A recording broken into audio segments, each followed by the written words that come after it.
I am Alicia, 41 years old. To the world, I'm a ghost protecting the most powerful figures in America. But to my own family, I am just a failed delivery driver. The breaking point was that evening at the lavish engagement party in Chevy Chase. The moment I walked in, my own sister, Kay, smirked and introduced me to her billionaire in-laws. This is Alicia. She drives a truck delivering meal prep kits. If you need anything shipped, just ask her. The whole room burst into laughter. My parents stood there, nodding along, their eyes filled with shame and pity as they looked at me. They didn't know that a Sig Sauer P229 was still warm under my jacket after protecting the Secretary of State just 30 minutes prior. They thought I was a bottom feeder needing charity. They had no idea that just one phone call later would make the most powerful man in that room tremble and bow his head to me. Let me know where you are watching from, and hit subscribe if you have ever been looked down upon by your own flesh and blood. The truth is about to be exposed. There is a specific kind of peace that comes with cleaning a weapon. It's mechanical. It's logical. It makes sense in a way that my family never has. I was sitting at my kitchen island, the smell of Hoppa's No. 9 solvent filling the air. A scent that smells like discipline to me, but would probably smell like violence to my mother. My Sig Sauer P229 was disassembled on the cleaning mat in front of me. This isn't just a gun.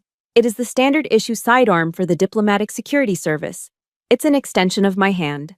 I had just wiped down the recoil spring when my phone buzzed, vibrating aggressively against the granite countertop. I didn't need to look at the screen to know who it was. The rhythm of the vibration felt demanding. It was Kay. I wiped the oil from my fingers with a microfiber cloth before tapping the green icon. Alicia! Finally! Kay's voice chirped, shrill and tinny through the speaker. She filled the screen of my iPhone. Even on a casual Tuesday afternoon FaceTime call, my younger sister looked like she was ready for a photo shoot. Her hair was blown out to perfection, likely a $60 session at the salon down the street. She was wearing a Tory Burch silk blouse that probably cost more than my parents' monthly grocery budget.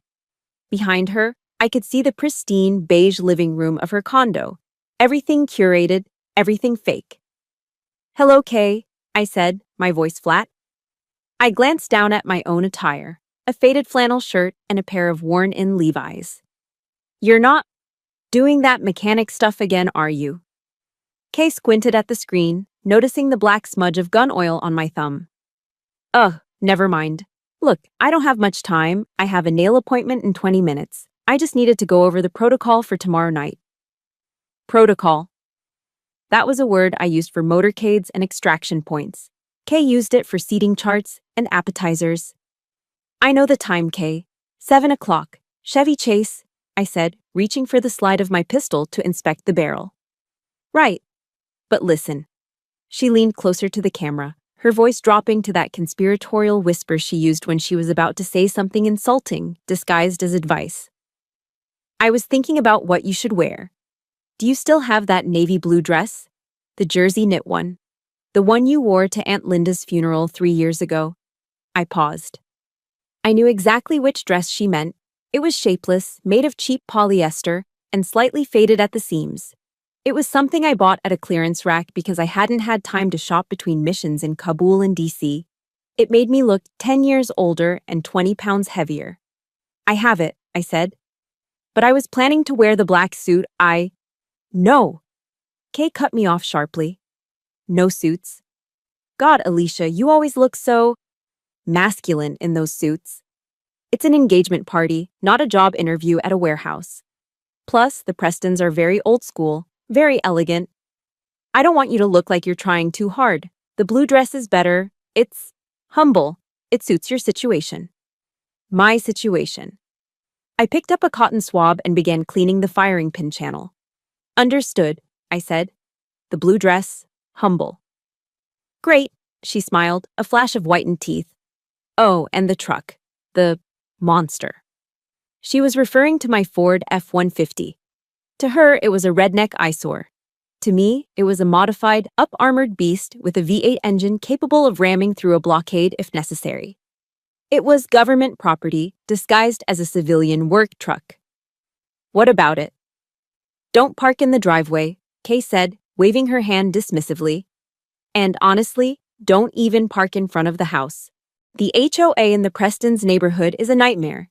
And if they see that thing with the mud flaps and the dents, it just lowers the property value just by idling there. Park it around the corner, maybe 2 blocks down. The walk will be good for you. I felt a muscle in my jaw tighten. She was banishing my vehicle, my mobile command center, to the shadows because it didn't fit her aesthetic. I can park down the street, I said. My voice remained steady. Marcus Aurelius once wrote, "The best revenge is to be unlike him who performed the injury." I would not yell. I would not argue. I would endure. Perfect. She checked her watch. A delicate Cartier tank watch that our parents had bought her for passing the bar exam. They gave me a pat on the back when I graduated from the Federal Law Enforcement Training Center. One last thing, Alicia. And this is important.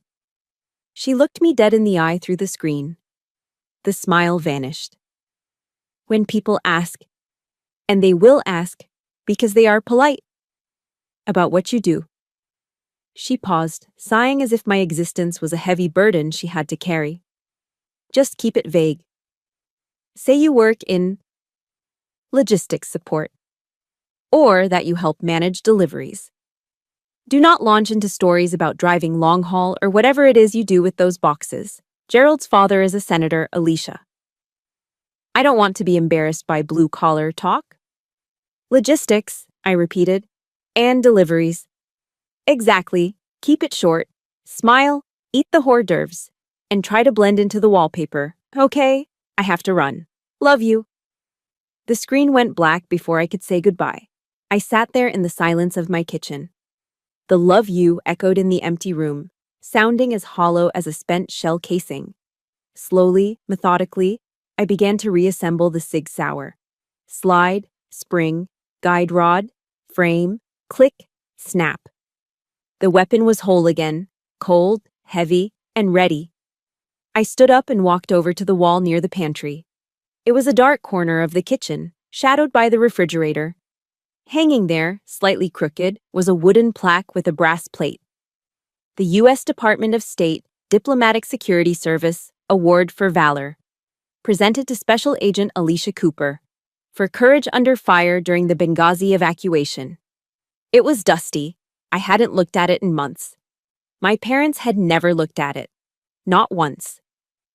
When they visited, my mother had actually hung a calendar over it because she said the government seal looked too aggressive. I reached out and straightened the frame. Kay wanted me to be small. She wanted the sister who drove a beat-up truck and wore cheap polyester. She needed that version of me. If I was the failure, then she was the success. If I was the dark, she was the light. It was the only dynamic my family understood. I could have told her right then on the phone.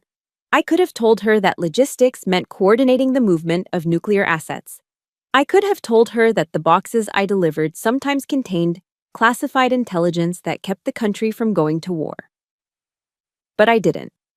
Because that wasn't the role they assigned me in the Cooper family script. Fine, Kay, I whispered to the empty room, turning off the lights. I'll wear the faded dress. I'll park in the dark. I will be your shadow. But shadows have a way of growing when the sun starts to set.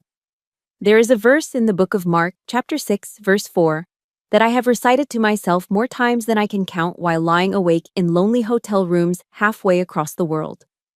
A prophet is not without honor, but in his own country, and among his own kin, and in his own house.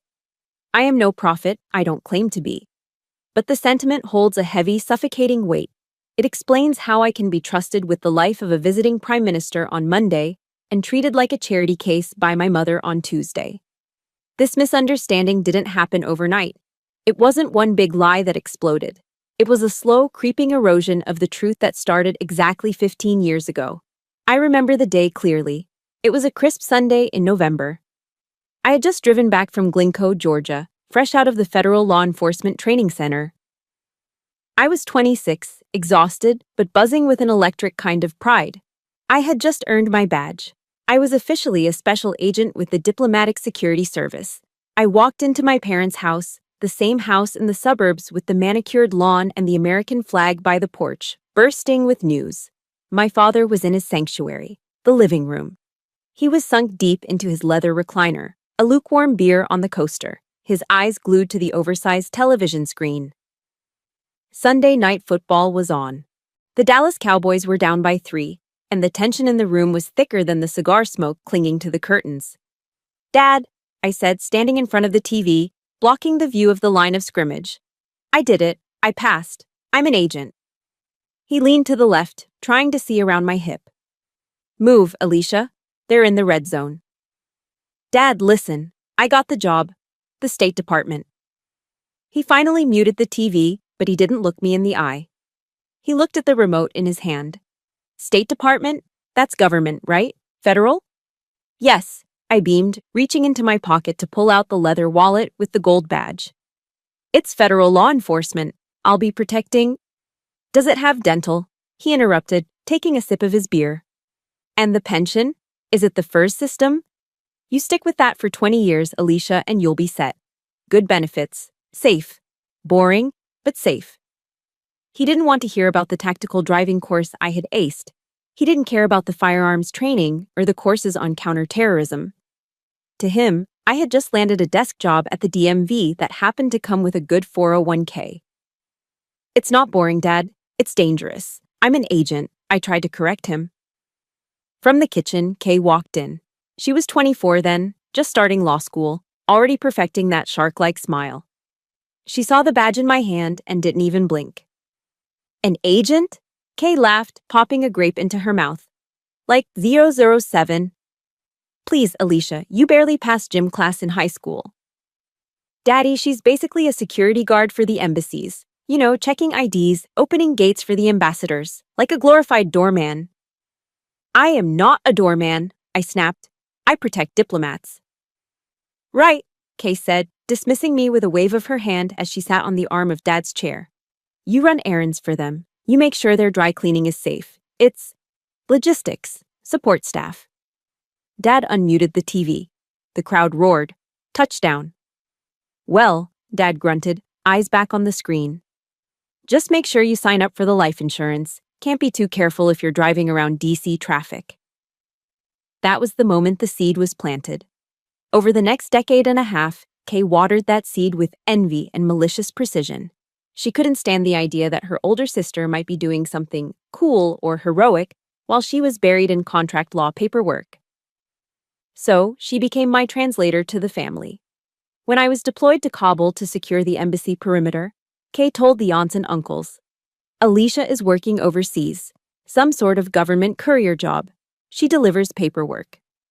When I was assigned to the Secretary of State's protective detail, traveling on Air Force 2, Kay told the neighbors, "She's in transportation now.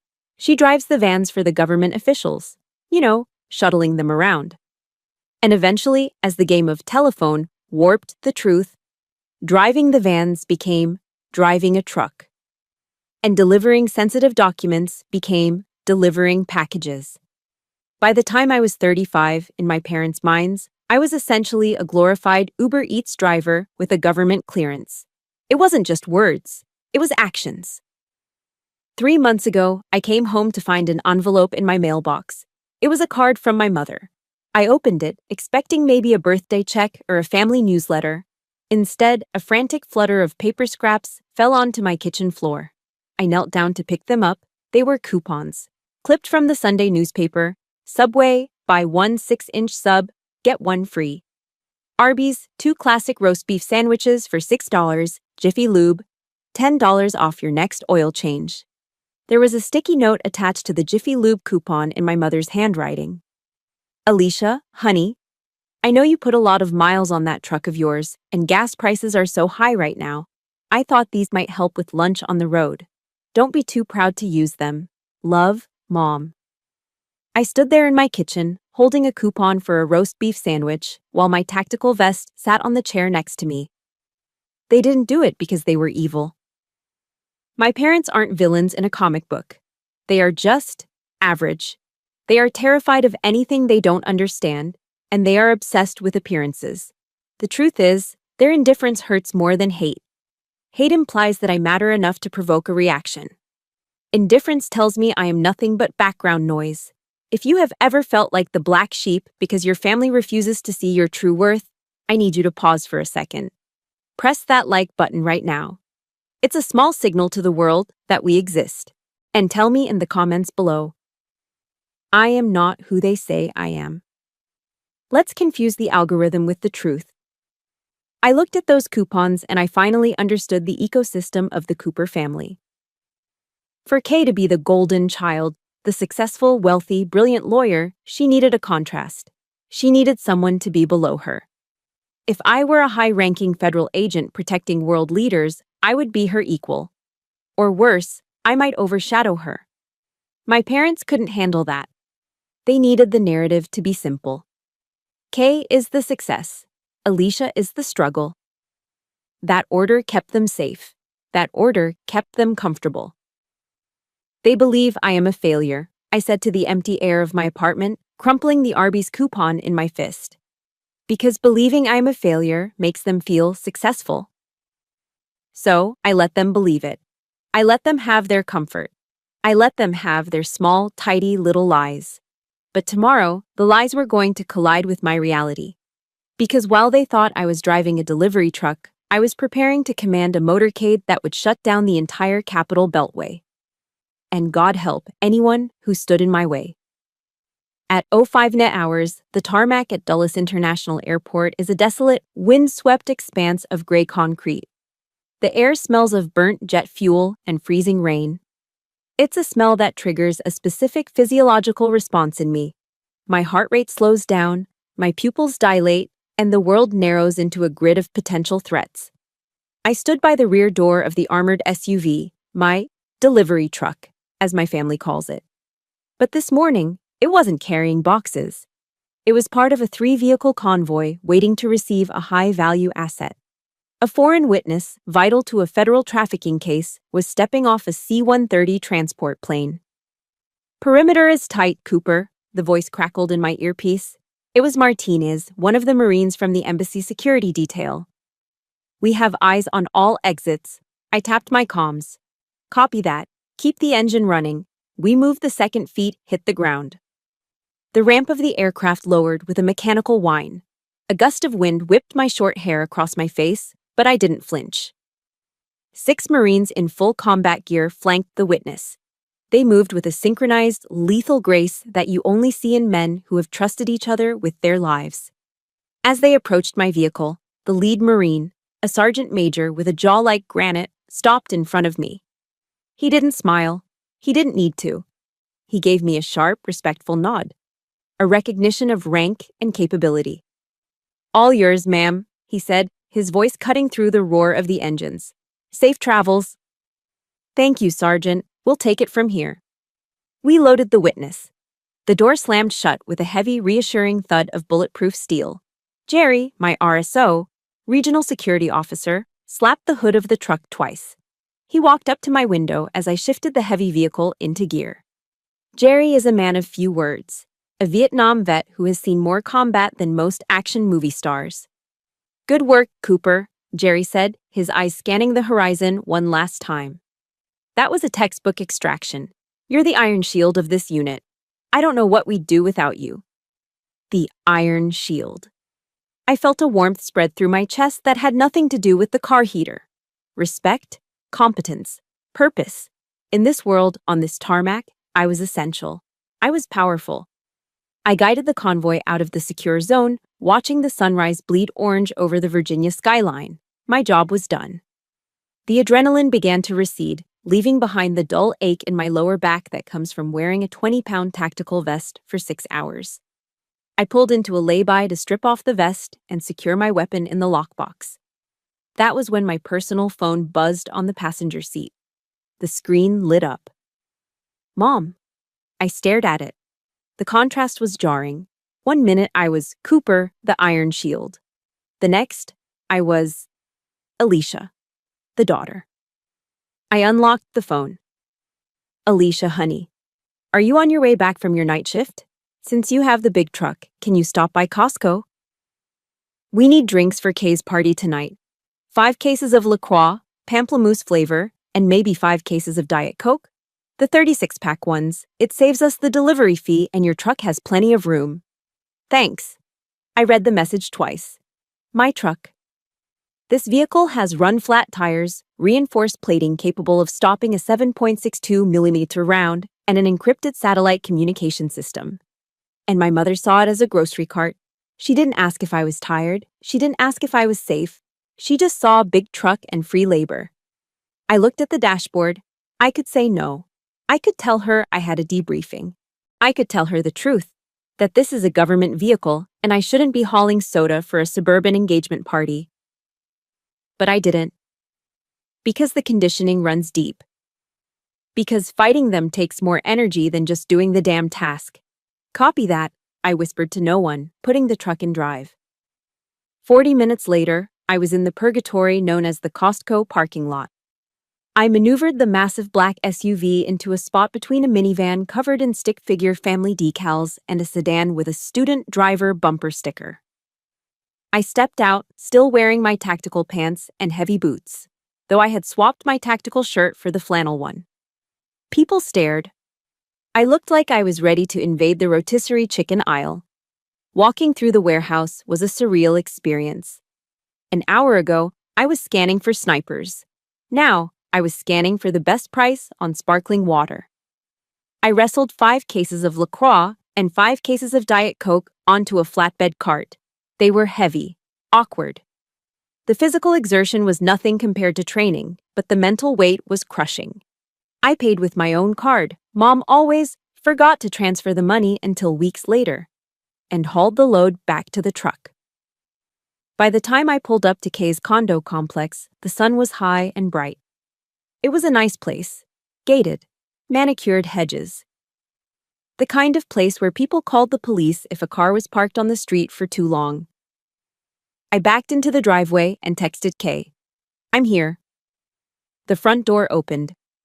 Kay stood there, wrapped in a silk robe, holding her hands up in the air like a surgeon scrubbing in for an operation. Oh, thank God, she called out, not stepping a foot outside.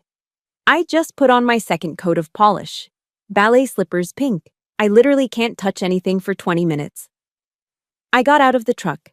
The heat radiating off the asphalt hit me. Where do you want these? I asked, grabbing the first 2 cases of soda. My biceps strained against the flannel. Just bring them into the living room, she directed, waving a wet fingernail toward the open door. Stack them in the corner by the bar cart, but be careful. I walked past her, carrying 50 pounds of carbonated water. I smelled the chemical tang of acetone and expensive perfume. It replaced the smell of jet fuel in my nose. Careful, Kay shrieked as I stepped onto the entryway. I just had the hardwood floors refinished last week. Do not drag those boxes, Alicia. Lift them. If you scratch the oak, Gerald will have a heart attack. I stopped in the middle of her living room. My boots that had kicked down doors in training simulations, squeaked slightly on the pristine, polished wood. Sweat trickled down my spine. I've got it, Kay, I grunted, lowering the boxes slowly. Make sure they're straight, she added, leaning against the doorframe, blowing on her nails. And try not to track any dirt in. Your boots look dusty. Did you come from a construction site or something? I looked up at her. The airport, I said quietly. Ugh, the airport, she wrinkled her nose. So germy. You should probably wash your hands before you touch any of the food prep stuff later. I set the last case of Diet Coke down. Clunk. I'm the Iron Shield, I thought to myself, the words sounding bitter and distant now. Here, in this house, I wasn't a shield. I wasn't an agent. I was a mule. A mule with dirty boots who needed to be careful not to scratch the precious floor of the Golden Child. I stood up, wiping my hands on my jeans. Is that all? I asked. For now, Kay smiled, checking her reflection in the hallway mirror. Thanks, Alicia.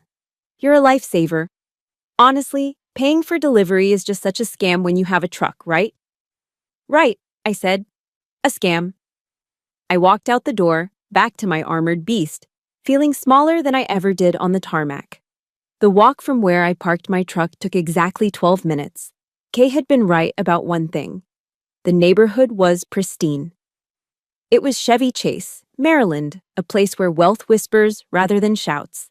The streets were lined with ancient oak trees that formed a canopy over the road, blocking out the stars. The houses were set far back from the street, hidden behind wrought iron gates and manicured boxwood hedges. I walked along the sidewalk, the heels of my old shoes clicking unevenly on the pavement. The navy blue polyester dress Kay had insisted I wear felt heavy and suffocating against my skin. It didn't breathe. It clung to me in all the wrong places, making me feel less like a woman and more like an improperly wrapped package. As I rounded the corner onto the Whitley estate, the silence of the neighborhood was replaced by the low hum of a social event in full swing. The driveway was a parking lot of European engineering. I counted 3 black Range Rovers, 2 Mercedes S-Class sedans, and a Tesla Model X with the Falcon doors open. A team of valet attendants in red vests was moving with the efficiency of a pit crew, whisking cars away so the guests wouldn't have to walk more than 10 feet. I, of course, had walked 6 blocks. I approached the main entrance. The house was a massive brick colonial revival, illuminated by tasteful landscape lighting that made the red bricks glow like embers. A man in a black suit stood at the base of the front steps. He held a clipboard and wore an earpiece. He looked like private security, probably ex-police, judging by the way he stood with his hands clasped in front of his belt buckle. As I stepped onto the slate walkway, he moved. 1 step to the left, just enough to block my path. "Excuse me, miss," he said. His voice was polite, but his eyes were hard. He scanned me, the frizzy hair from the humidity, the cheap dress, the scuffed shoes. He didn't see a guest. He saw a problem. "The service entrance is around the side," he said, pointing a thumb toward a dark path lined with garbage cans. "Catering staff needs to check in with the house manager at the kitchen door." I stopped. My hand instinctively twitched toward my hip, where my badge usually rested. But tonight, there was no badge, just polyester. "I'm not with the catering staff," I said, keeping my voice level. The guard raised an eyebrow. He looked down at his clipboard, then back at me. He clearly didn't believe me. "This is a private event, miss. The guest list is strictly enforced." "I know," I said. "I'm Alicia Cooper, the bride's sister." He paused. He looked at the list. He ran his finger down the names, taking his sweet time, as if he expected to find me on a banned list rather than the family section. "Cooper," he muttered. He found it. He looked disappointed. "Right. Go on in." He stepped aside, but he didn't apologize. He just watched me walk up the steps, his gaze lingering on the back of my dress.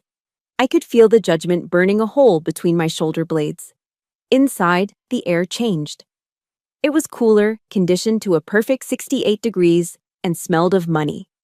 It's a specific scent, a mix of expensive beeswax polish, fresh hydrangeas, and Joe Malone diffusers.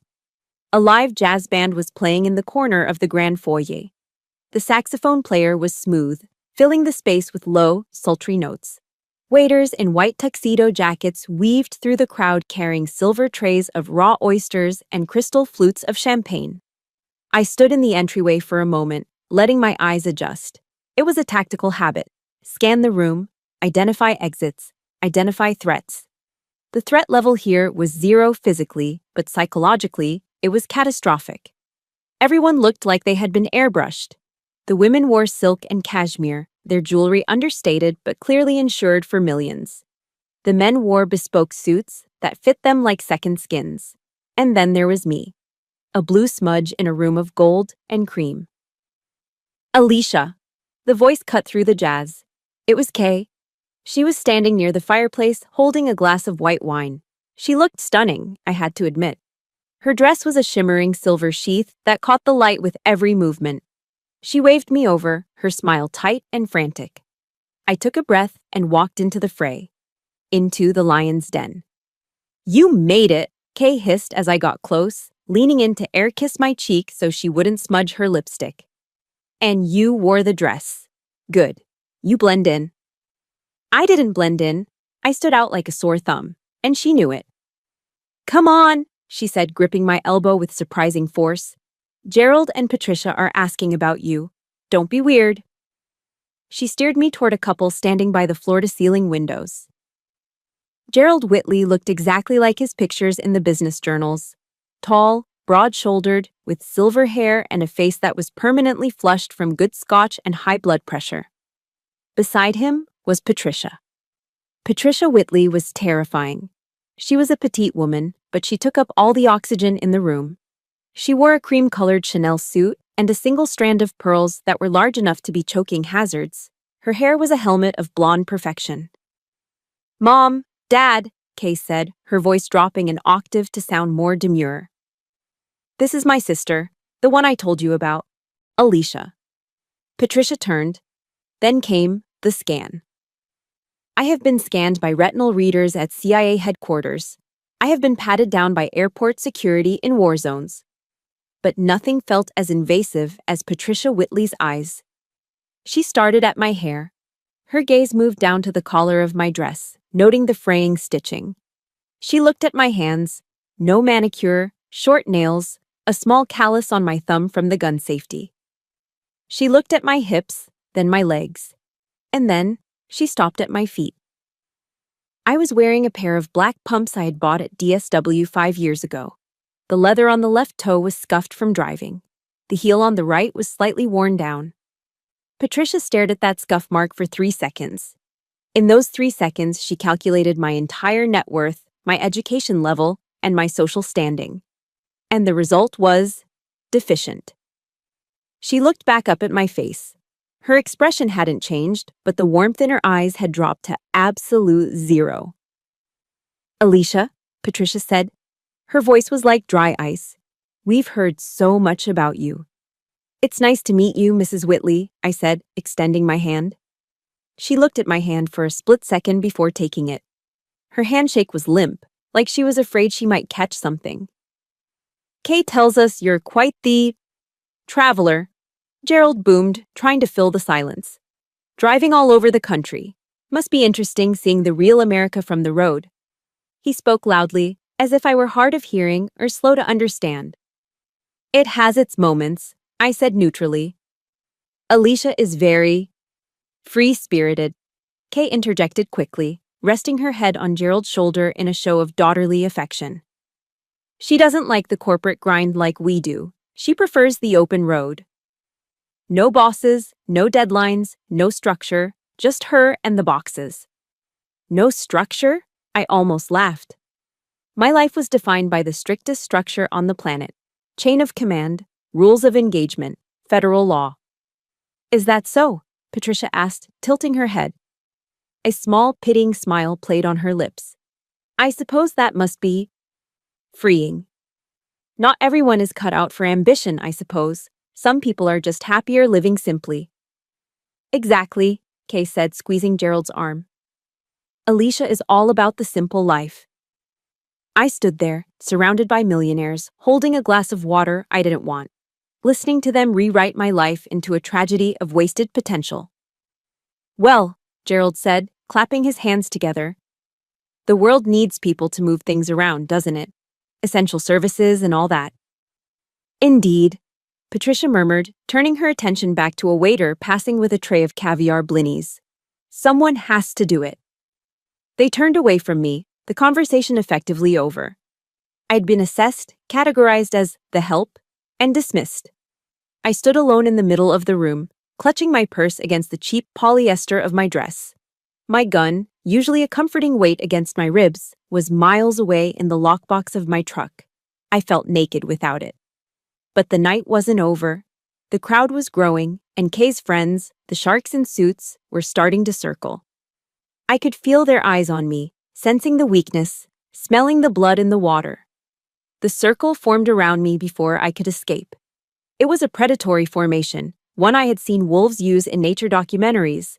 But here, the predators were wearing Brooks Brothers suits and holding tumblers of single malt scotch. These were Kay's friends, the DC up-and-comers. Corporate lawyers, lobbyists, and junior partners who measured their self-worth in billable hours and the horsepower of their leased BMWs. "So, you're the sister," said a man who had introduced himself as Brad. He was leaning against a marble pillar, swirling the ice in his glass. He had the kind of face that had never known a day of hardship. Smooth, tanned, and smug. Kay says you're in distribution. Something like that, I said, gripping my glass of sparkling water. I work in secure logistics. Logistics, Brad repeated, chuckling as he glanced at his friends. That's a fancy word for it. My cousin tells girls he's in petroleum transfer engineering when he pumps gas in New Jersey. The group erupted in laughter. It was a sharp, performative sound. No, but seriously, another guy chimed in, loosening his tie. It's the gig economy, right? Everyone is doing it. Freedom. Be your own boss. I respect the hustle. He didn't respect the hustle. His tone dripped with sarcasm. I'm curious, though, Brad continued, taking a step closer, invading my personal space. When you're driving those trucks, do you get to keep the stuff that people don't pick up? Like, if someone orders a meal kit and isn't home, do you just take it? Must save a fortune on groceries. Yeah, a woman in a red dress giggled. Do you eat the leftovers? Is that a perk of the job? My hand tightened around my glass. The crystal etched into my palm.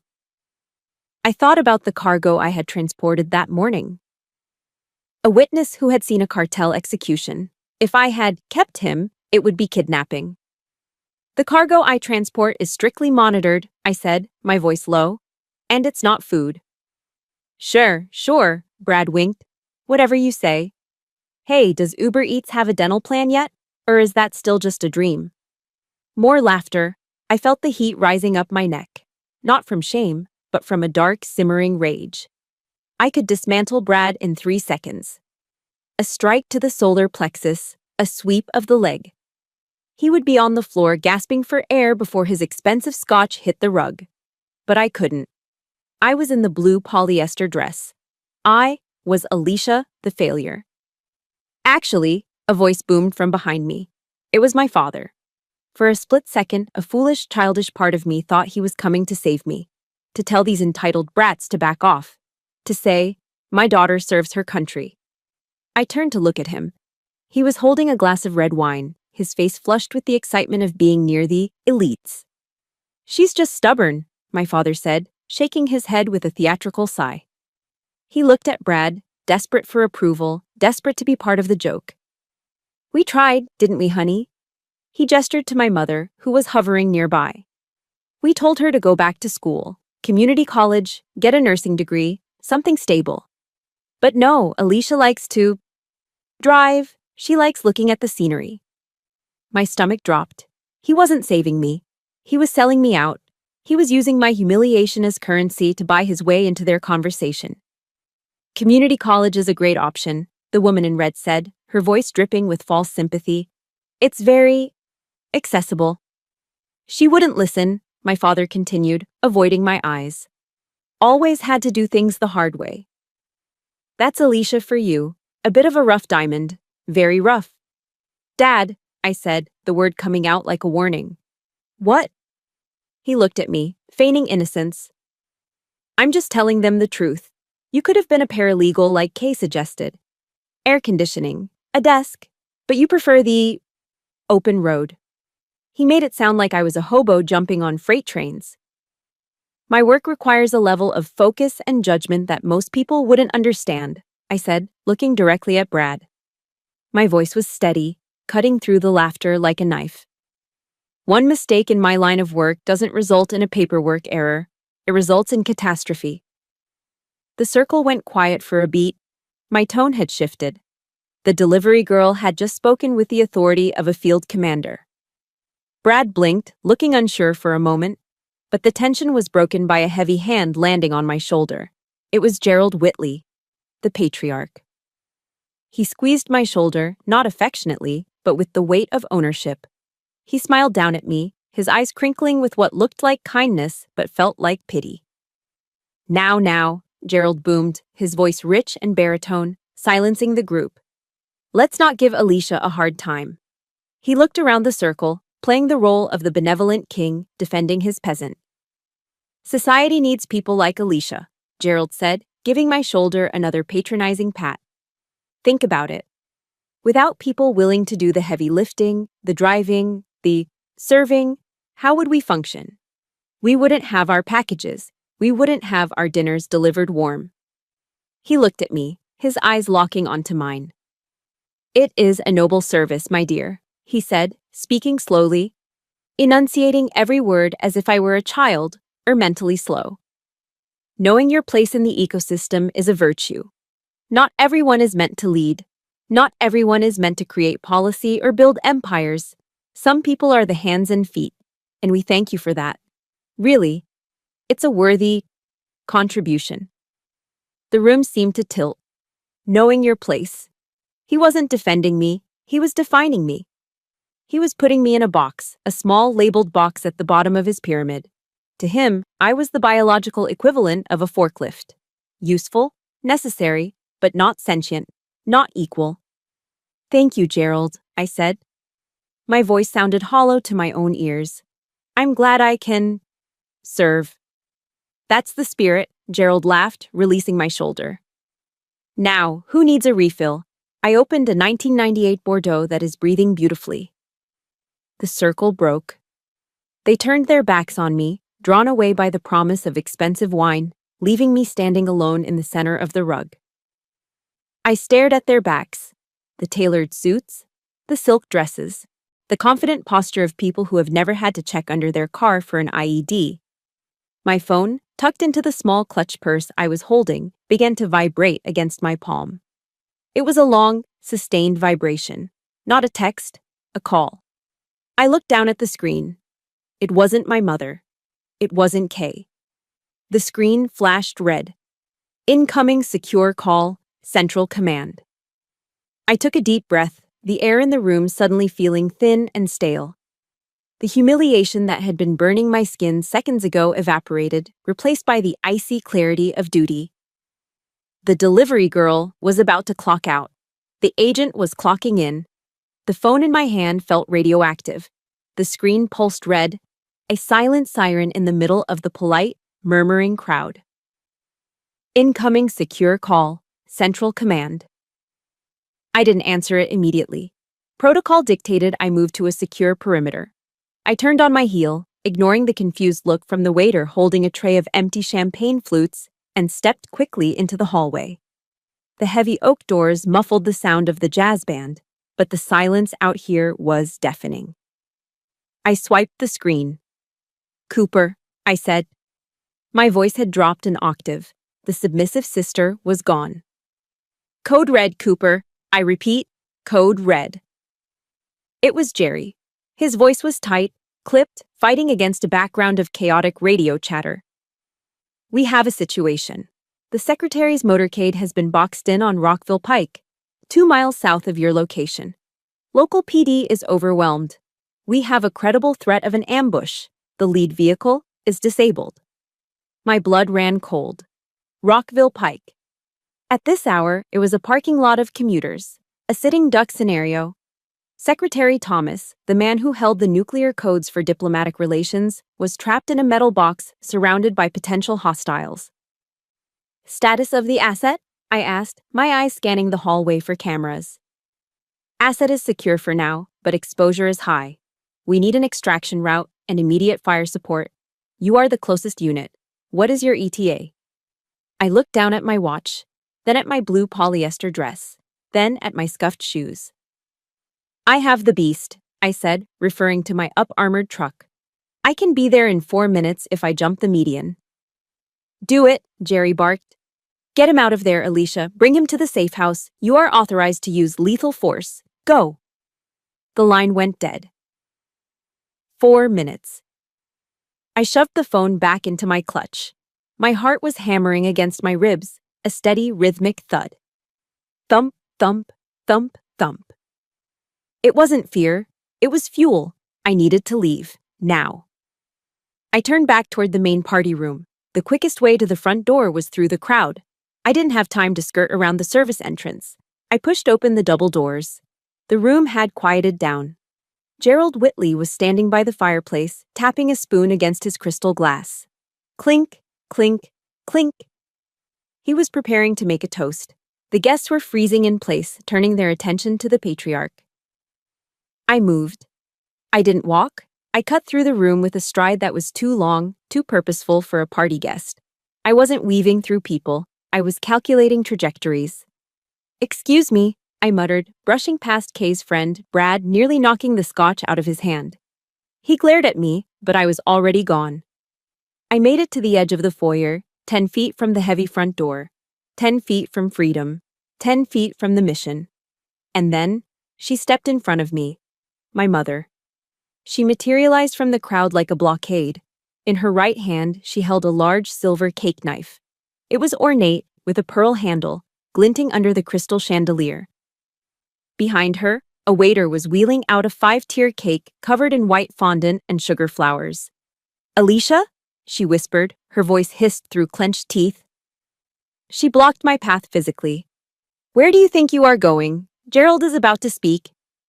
"I have to leave, Mom," I said. I didn't stop moving until I was inches from her face. "Right now, emergency." She didn't step aside. Instead, she raised the knife slightly, not as a weapon, but as a pointer, gesturing indignantly at the room. "Emergency?" she scoffed. Her eyes darted around to see if anyone was watching us. "What kind of emergency, Alicia? Did someone order a salad and forget the dressing? Did a box fall off the truck?" "Mom, move," I said. My tone was icy. It was the voice I used to order civilians to get down during a raid. But she wasn't a civilian. She was my mother, and she was immune to my authority. "You are not ruining this," she said, her voice rising. "Kay has worked for months on this night. We are about to cut the cake. It's tradition. You cannot leave before the cake is cut. It's social suicide." "I don't care about the cake," I said, my patience snapping like a dry twig. "I have to go." She stared at me, her face twisting into a mask of incredulity. She looked at my cheap dress, my desperate expression, and then she laughed. A short, cruel sound. "You can't wait 10 minutes?" she asked loudly. Heads began to turn. Gerald stopped tapping his glass. The room fell into an awkward silence. Is the customer that important? Are they starving? Is the world going to end if someone doesn't get their meal kit on time? I looked at her. I looked at the silver knife in her hand. It was a tool for celebration, for sweetness, and she was using it to cut me open. I thought about telling her. I thought about screaming, "I am going to save the Secretary of State from an assassination attempt." But I looked at their faces. Gerald's annoyed frown, Kay's mortified glare, the guests' amused smirks. They wouldn't believe me. They didn't want to believe me. They wanted the delivery driver. They wanted the failure. So I gave them what they wanted. I looked my mother dead in the eye. My face went blank. The mask of the ghost slid into place. "Yes, Mom," I said, my voice carrying across the silent room. "The customer is very hungry, and they get very angry when I'm late." My mother's jaw dropped slightly. She looked validated, yet disgusted. "Go then," she sneered, stepping aside and waving the knife toward the door as if banishing a stray dog. "Go do your job. Don't expect us to save you a piece." I didn't look back. I walked past her. I walked past the cake. I walked past Gerald, who was shaking his head in theatrical disappointment. As I pushed open the heavy front door, stepping out into the cool night air, I heard my mother's voice one last time. She wasn't whispering anymore. She was apologizing to the nearby guests, ensuring her social standing remained intact. "I'm so sorry, everyone," she said, her voice dripping with fake sorrow. "Alicia?" "Well, she's always had a problem with priorities. It's a lack of education, really. Just very unmannered. Unmannered." The door clicked shut behind me, severing the connection. The silence of the driveway hit me. The cool air filled my lungs. I didn't run to the truck. I sprinted. My heels dug into the gravel, but I didn't care. I reached the Ford F-150, my beast, and ripped the door open. I vaulted into the driver's seat. If you have ever had to walk away from people who claim to love you just to save yourself or to do what you knew was right, I need you to pause and hit that like button right now. Do it for the boundaries we have to set. And tell me in the comments, I choose my mission. Let's show the world that walking away takes more strength than staying. I slammed the door shut, sealing myself inside the armored cocoon. The smell of leather and gun oil replaced the scent of expensive perfume. I punched the ignition. The V8 engine roared to life, a deep guttural growl that shook the frame. It was the sound of power. I reached under the seat and pulled out my tactical vest. I threw it over my head, pulling the Velcro straps tight over the blue polyester dress. I didn't bother with the shoes. I kicked them off, pressing my bare foot against the gas pedal. I keyed the radio mic. "Central, this is Agent Cooper," I said, my voice steady as a rock. "I am mobile. ETA 3 minutes. Tell the secretary to keep his head down. The cavalry is coming." I shifted the truck into gear and peeled out of the Whitley estate, leaving tire marks on their perfect asphalt. The party was over. The war had begun. Rockville Pike is a nightmare on a good day. Tonight, it was a parking lot. Red brake lights stretched as far as the eye could see, a river of stalled steel winding through the heart of Bethesda. But I wasn't a commuter anymore. I was a weapon. I flipped the toggle switch on the dashboard of my Ford F-150. Hidden strobe lights behind the grille and windshield erupted in a blinding display of red and blue. I hit the siren, a low, guttural whoop-whoop that vibrated in my chest. People didn't just move, they scattered. The sight of a matte black lifted truck with government plates parting traffic like the Red Sea tends to trigger a primal instinct in suburban drivers. Inside the cab, the transformation was happening. I engaged the cruise control for 3 seconds, a dangerous maneuver at 40 miles per hour, just long enough to rip the Velcro straps of my tactical vest. I hauled the heavy Kevlar over my head. It settled onto my shoulders with a comforting weight. It covered the cheap blue polyester dress, hiding the failure underneath layers of ballistic protection. I kicked off my right pump, then the left. I drove barefoot for a quarter mile, weaving through the breakdown lane before jamming my feet into the tactical boots I kept wedged under the heater. I didn't have time to lace them fully, so I tucked the laces in, earpiece in, radio on. "Central, I am 1 minute out," I barked into the comms. "Give me a sitrep." 2 hostiles in a sedan cut off the motorcade. Jerry's voice came through, clear and tense. "Exchange of fire. Limo is disabled. Engine block hit. Suspects fled, but we anticipate a secondary attack. Local PD is on scene, but the perimeter is porous." I saw the smoke rising ahead. The intersection near the Naval Medical Center was chaos. A black limousine sat sideways across 2 lanes, steam pouring from its hood. 2 Secret Service SUVs were boxed in around it, forming a defensive wedge. Montgomery County police cruisers were everywhere, their lights flashing, but there was no order. Officers were shouting, pushing back civilians who were filming with their phones. It was a circus. I didn't slow down until the last second. I drove my truck up over the concrete median, shredding the landscaped grass, and slammed the brakes right next to the lead police cruiser. I kicked the door open. A young MCPD officer, adrenaline high, hand on his holster, stepped toward me. "Ma'am, get back in the vehicle. This is a crime scene," he yelled, seeing a woman in a flannel shirt and unlaced boots jumping out of a truck. I didn't stop walking. I reached to my belt, not for a weapon, but for the leather wallet clipped to my waist. I flipped it open. The gold badge of the Diplomatic Security Service caught the strobe lights.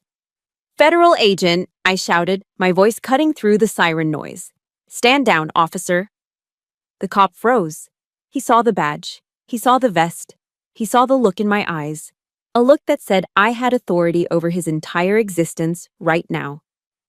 "I need a perimeter established at 100 yards, I ordered, pointing to the intersection.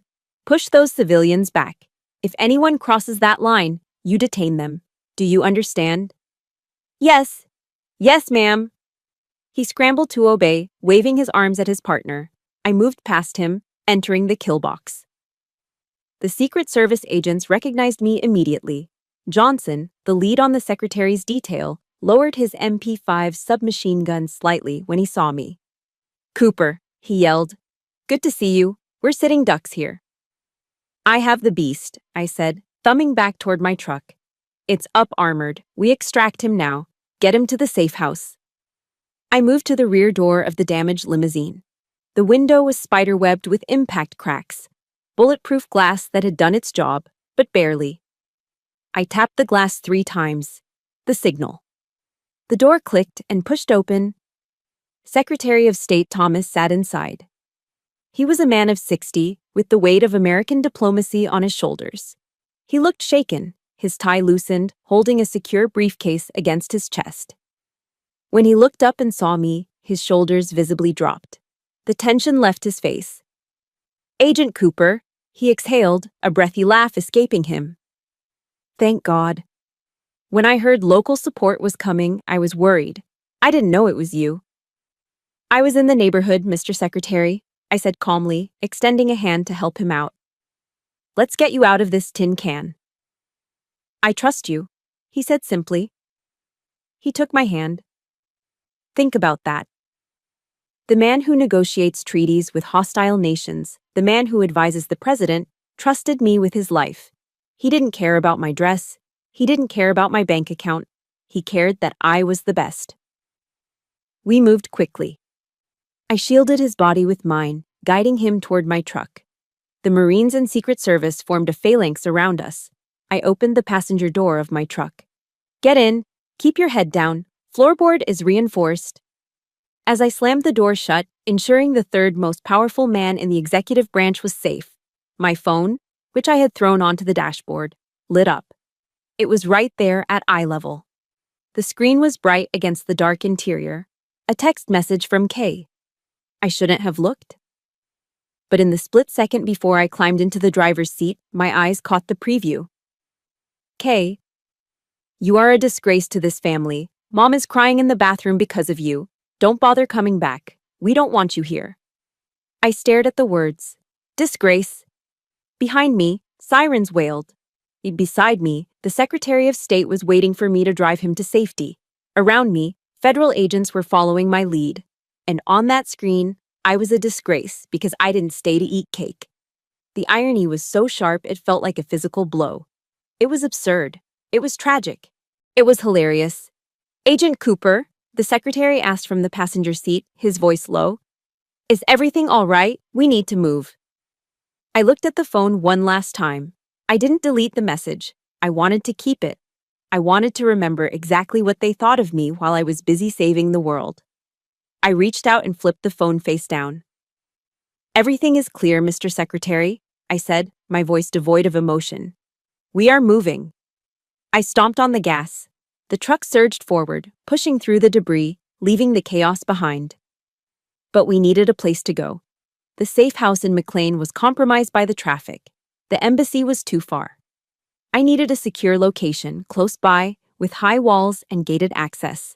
Somewhere off the grid for 20 minutes until the backup team could arrive with the helicopter.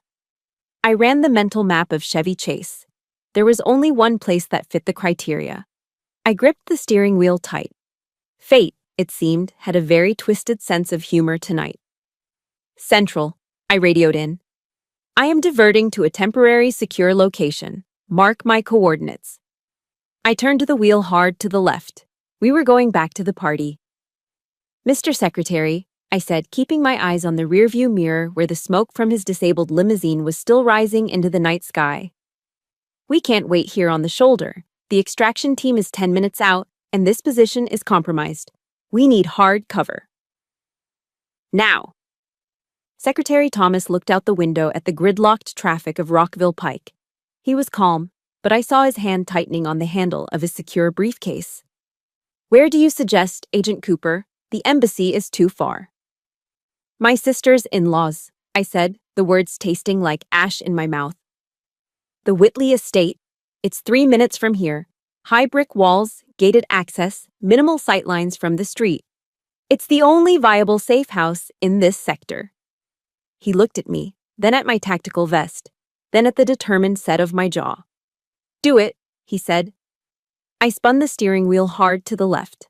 The Ford F-150's tires screeched as I jumped the curb, bypassing a stalled intersection. 3 minutes later, I was barreling down the tree-lined streets of Chevy Chase again. I didn't slow down for the gate this time. It was open. Guests were leaving early, likely due to the disturbance I had caused earlier. I drove the massive truck right up the center of the driveway, ignoring the frantic waves of the valet staff. I slammed on the brakes directly in front of the main entrance, parking diagonally across the steps. My truck blocked a Bentley and a Porsche, boxing them in. "Stay here," I instructed the secretary. "Keep your head down. Give me 30 seconds to clear the room and secure the perimeter." "Copy that," he nodded. I unlocked the door and stepped out. The air was still cool, smelling of expensive cologne and exhaust fumes.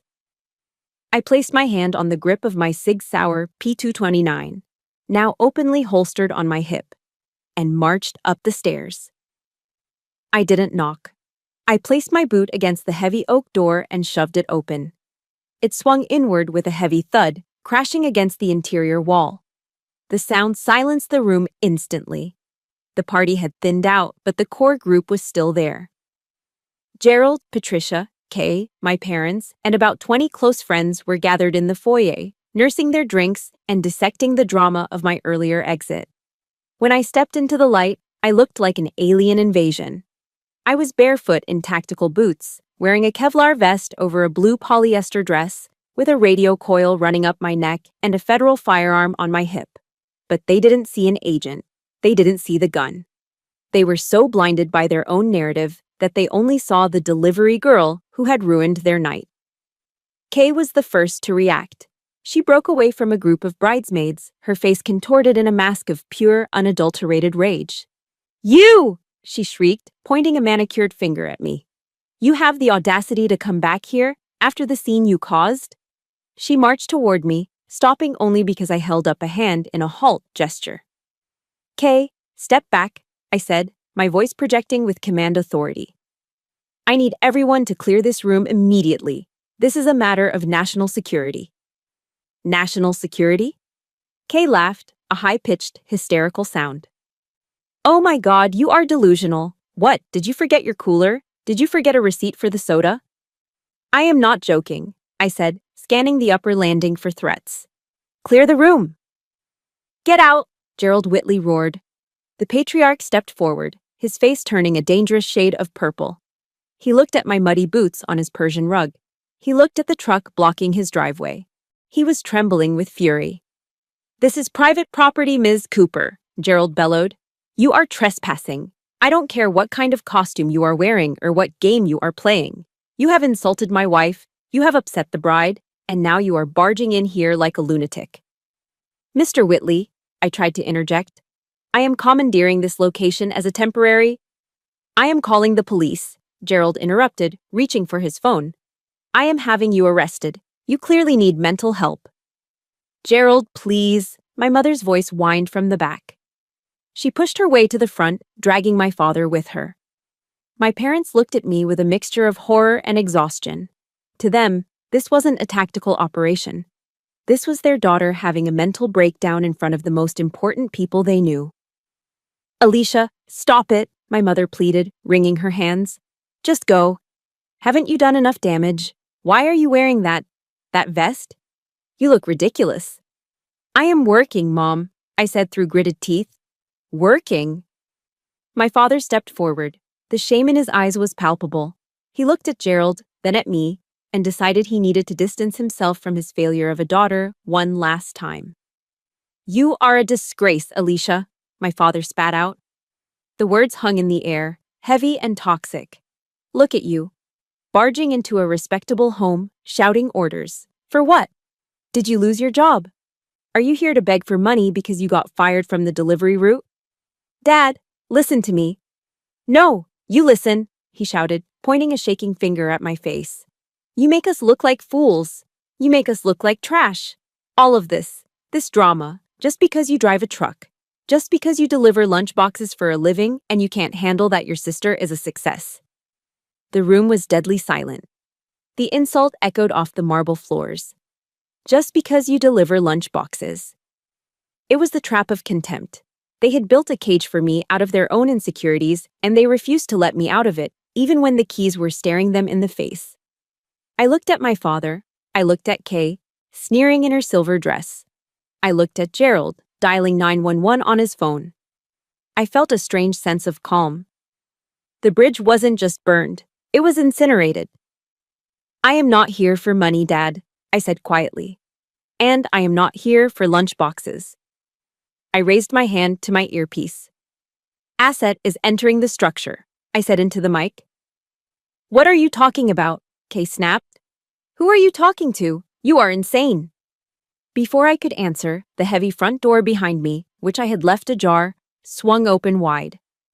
Two massive Secret Service agents in dark suits stepped in, MP5 submachine guns held at the low ready.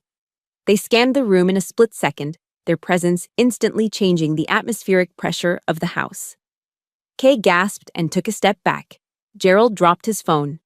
And then, stepping through the phalanx of agents, came the Secretary of State. He looked tired, disheveled, and smelled of smoke.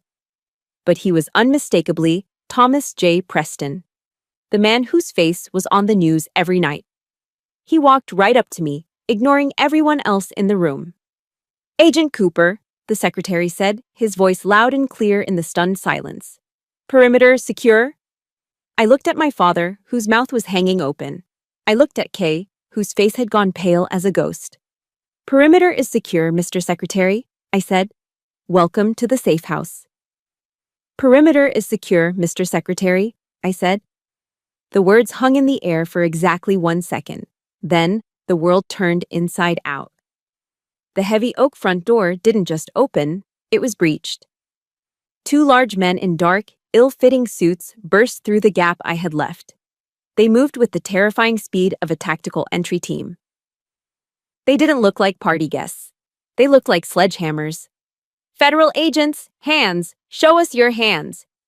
The shout was deafening, bouncing off the marble floors and high ceilings of the Whitley foyer. The lead agent, a man I knew as Johnson, swept the room with the muzzle of his MP5 submachine gun. He wasn't aiming at anyone specific, but the threat was universal. Make a hole, clear the center, Johnson barked. Panic is a funny thing. It strips away the veneer of civilization instantly. The wealthy guests, CEOs, lawyers, socialites, didn't argue about property rights anymore. They scrambled. They dropped their crystal glasses. They backed up against the silk wallpapered walls, hands trembling in the air, terrified that this was a robbery or a raid. Gerald Whitley, who seconds ago had been threatening to have me arrested, stumbled backward, knocking over a pedestal table. His face went from purple to chalk white. What is this? He stammered, holding his hands up, palms open. I didn't move. I stood in the center of the chaos, barefoot in my boots, watching the Red Sea part. And then, he walked in. Secretary of State Thomas J. Preston stepped through the doorway. He looked exactly like he did on CNN, only realer. He was 62, with silver hair and the kind of gravitas that you can't buy, no matter how rich you are. His suit jacket was dusty from the explosion on the highway, and his tie was askew, but his presence was undeniable. He carried the weight of the United States government in his stride. The room went silent. A vacuum-sealed silence. Gerald Whitley froze. He blinked. He squinted. He was a man who donated heavily to political campaigns. He knew faces. He knew power. He looked at the man standing in his hallway. He looked at the Secret Service detail flanking him. Mr. Secretary, Gerald whispered. The arrogance drained out of him like water from a broken dam. Gerald was holding a glass of 1998 Bordeaux in his right hand. As the realization hit his brain that the third most powerful man in America was standing in his foyer, his fingers simply stopped working. Smash. The crystal goblet hit the pristine white Persian rug. The sound was like a gunshot in the silence. The dark red wine exploded outward, staining the white wool like a fresh crime scene. Gerald didn't even look down. He couldn't take his eyes off the secretary. Secretary Thomas didn't look at Gerald.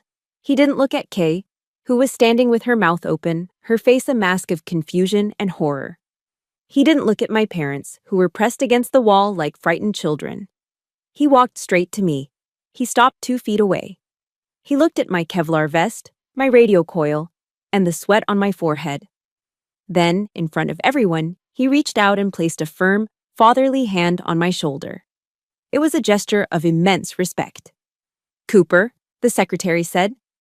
His voice was warm, tired, but loud enough for the back row to hear. You did it again. That was a hell of a call on the extraction route.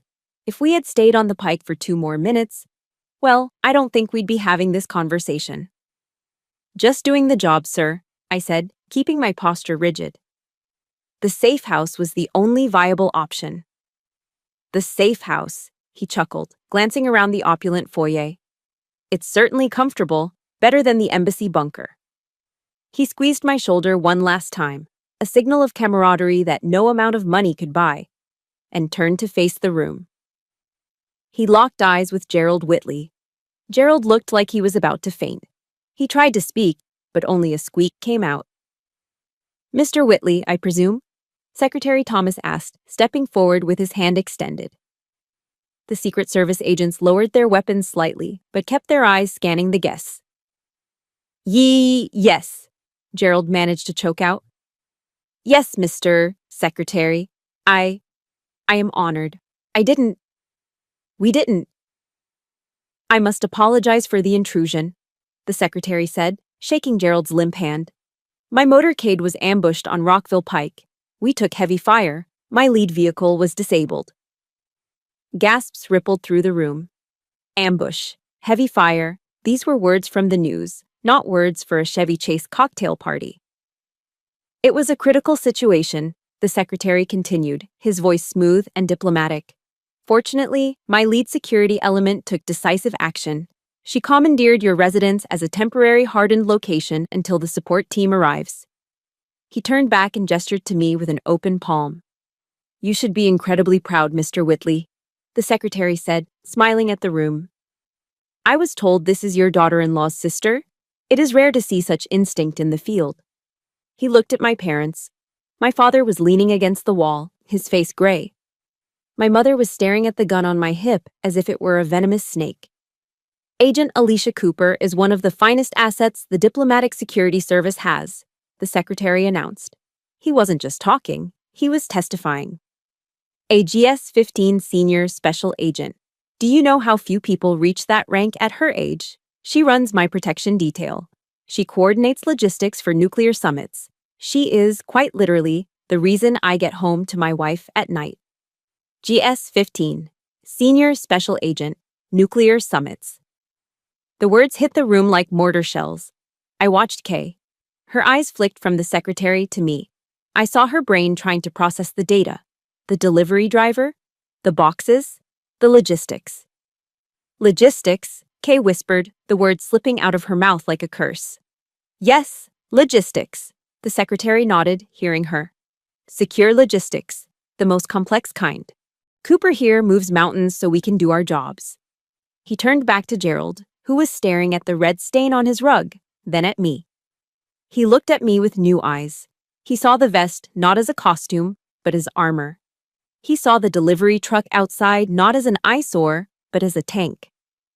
We had no idea, Gerald stammered. Alicia she never said. She wouldn't, the secretary said, his tone sharpening just a fraction. She's a professional. Silent professionals don't brag. They just serve.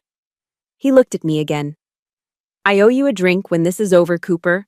Maybe something better than the water you were drinking earlier. I'll take a rain check, sir, I said. Chopper is 3 minutes out. We need to move you to the landing zone in the back garden. Lead the way, agent, he said. I looked at my family one last time. My mother was crying. Not the fake social tears she used for effect. These were real tears of shock and humiliation. She realized that the rude daughter she had chased away with a cake knife had just brought the U.S. government into her living room. My father couldn't meet my gaze. He looked at the floor. And Kay looked small. In her shimmering silver dress, surrounded by her expensive things, she looked insignificant. Her success as a corporate lawyer felt like a child's game compared to the reality that had just walked through her door. Alicia, Kay started, her voice trembling. I didn't answer. I didn't smile. I didn't gloat. I just tapped my earpiece. Johnson, take point, I ordered. Secure the back garden. We are moving the asset. Copy that, boss, Johnson replied loud and clear. Boss. I turned my back on them. I turned my back on the spilled wine, the shocked faces, and the years of being the failure. I walked the Secretary of State through the kitchen where I had been told to use the service entrance just an hour ago. But this time, I wasn't carrying soda. I was carrying the weight of the world, and I had never felt lighter. The extraction was textbook perfect. Within 12 minutes, a secondary convoy of black SUVs had swarmed the driveway of the Whitley estate. A distinct, rhythmic thumping filled the air as a medevac helicopter loitered overhead, its searchlight cutting through the darkness of the Chevy Chase night. I stood by the open door of the lead vehicle, watching Secretary Thomas climb inside. Before the door closed, he looked back at me one last time and gave a sharp salute. "Get some rest, Cooper," he said. "That's an order." "Yes, sir," I replied, returning the salute. The heavy door slammed shut.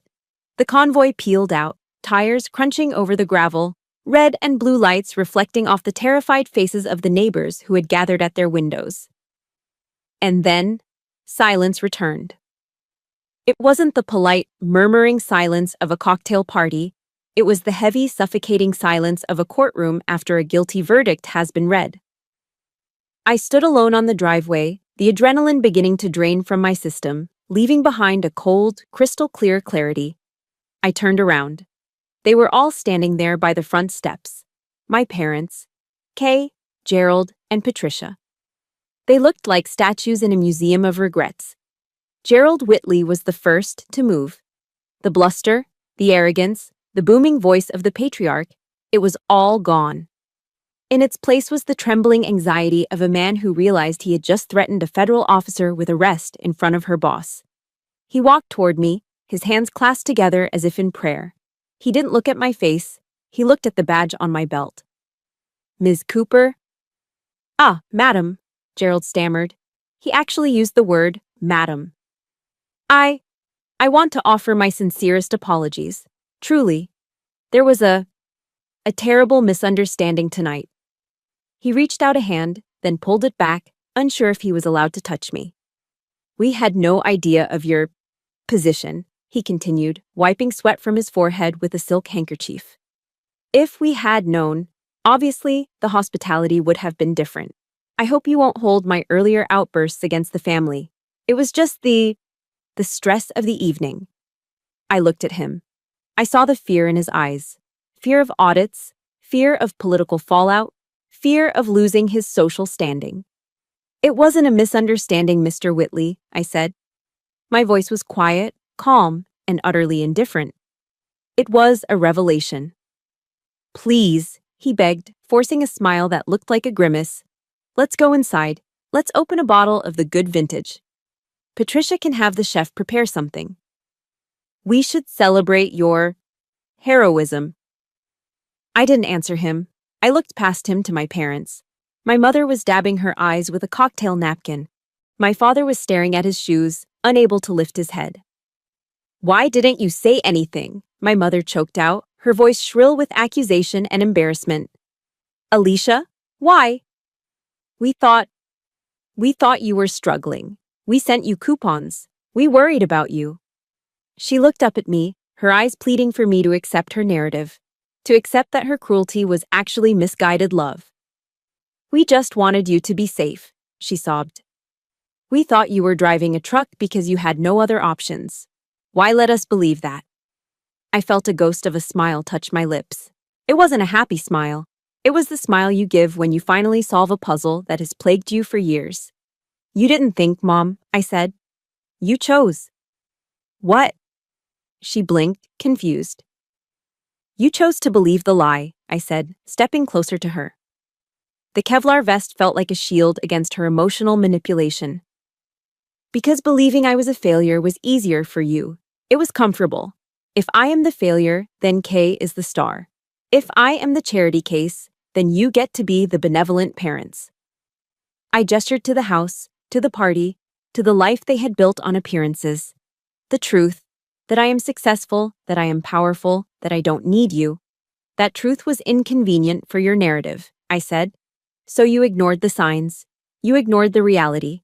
You wanted a delivery driver, so you made me one. My father looked up then. His eyes were red. Alicia, we are your parents. Biologically, yes, I nodded.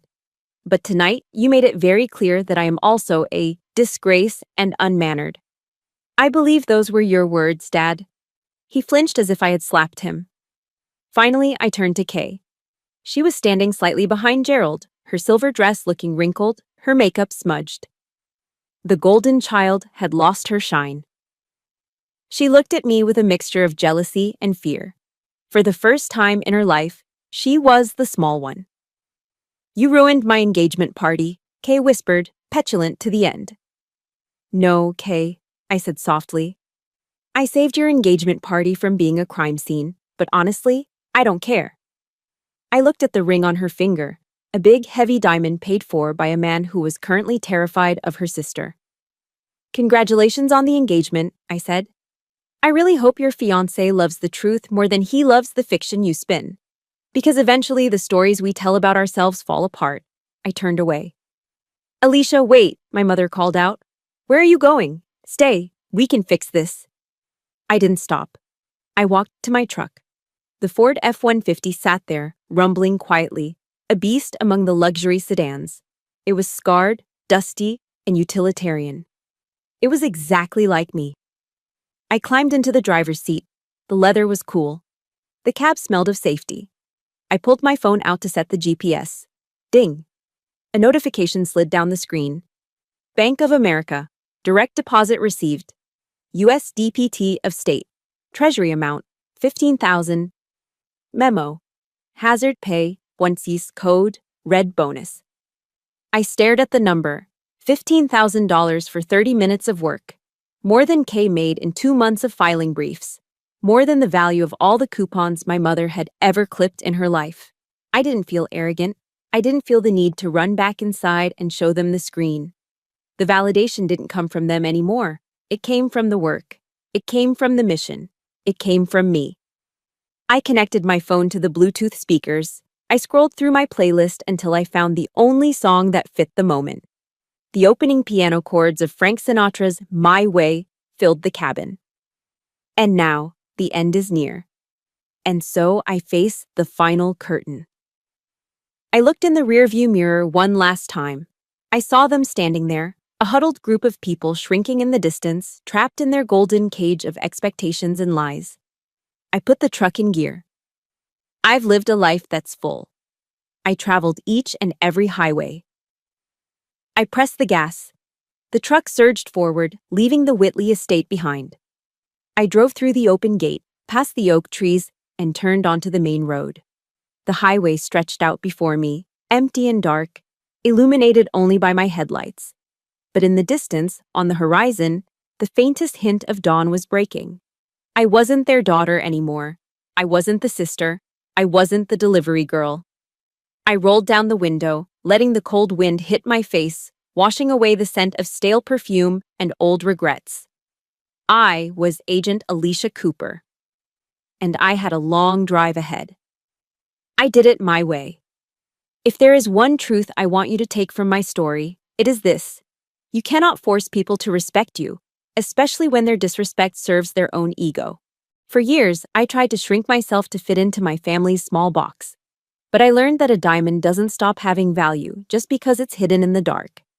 The most expensive currency you can ever pay is your own peace of mind just to make others comfortable. Stop explaining yourself to people who are committed to misunderstanding you. Your worth is not defined by their validation.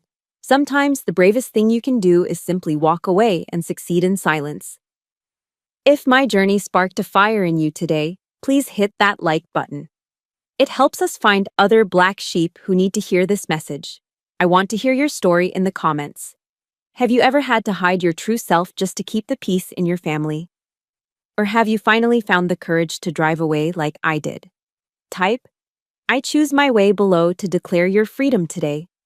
And don't forget to subscribe and turn on notifications so you never miss a story of justice and redemption. Until next time, stay strong and keep driving.